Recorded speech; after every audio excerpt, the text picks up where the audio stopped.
রহিমদের সমানুপাতের অঙ্কের মতো মাংসটিকে সমান করে ভাগ করে দিতে লাগলো। আর তা দেখে আমাদের শামিমদার মুখে কলগেট হাসি। হ্যালো গাইস, আজকে আমরা অনেকদিন পর আমাদের মেসে করতে চলেছি পিকনিক। তাই আমাদের হামিদ দাদা এখন মশলা কাটছে। আর পিকনিকের নাম শুনে আমাদের রহিমদার মুখে কলগেট হাসি। তো যাই হোক, তাই ঝটাকসে মাংস নিয়ে ফটাকসে রহিমদা রান্না চাপিয়ে দিল। এই যে এখানে এখন আমাদের মশলা ভাজা হচ্ছে। কিন্তু এ কি, এর মশলা ভাজা ছেড়ে সেলফি তুলছে মানে? তাও ফের আমাকে ছেড়ে ছেড়ে না, তাই আমি ওদের দিকে পিছা ঘুরিয়ে 2-4টা রিল বানিয়ে নিলাম। কিন্তু এ কি, দেখতে দেখতে আমাদের হামিদা মাংসটিতে ছেঁচকি ভরে ফেঁচকি করে মাংসটি রান্না করেছে। কিন্তু মাংস রান্না দেখে আমাদের রহিমদা গৌতম গম্ভীরের মতো গম্ভীর হয়ে গেল কেন? ওহো, মশলার জন্য বোধ হয়। তো যাই হোক, মশলা দেওয়ার পর আমাদের গম্ভীরের মুখে এখন হাসি ফিরে এসেছে। তো ফাইনালি আমাদের মাংস রান্না এখন হয়ে এলো। তাই দাদা একটা মাংস মুখে ভরে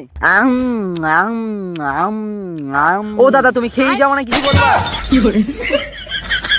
হ্যাঁ হ্যাঁ, হয়ে গেছে হয়ে গেছে। হ্যাঁ, তো যাই হোক, আমাদের রান্নাটা শেষমেশ হয়ে গেল। কিন্তু শালা আমাকে থালা ধুতে পাঠিয়ে দিল। তাই আমি ঝট করে থালা ধুয়ে ফট করে চলে আসলাম। কিন্তু এ কি, ঘরে কেউ নেই, এবার জমবে খেলা। এর মাঝে আমি চুপি চুপি ভালো ভালো মাংসটিকে সেরিয়ে দিই। কিন্তু এ কি, শালা দাদা চলে আসলো। লুকা উজ্জ্বল, লুকা লুকা লুকা।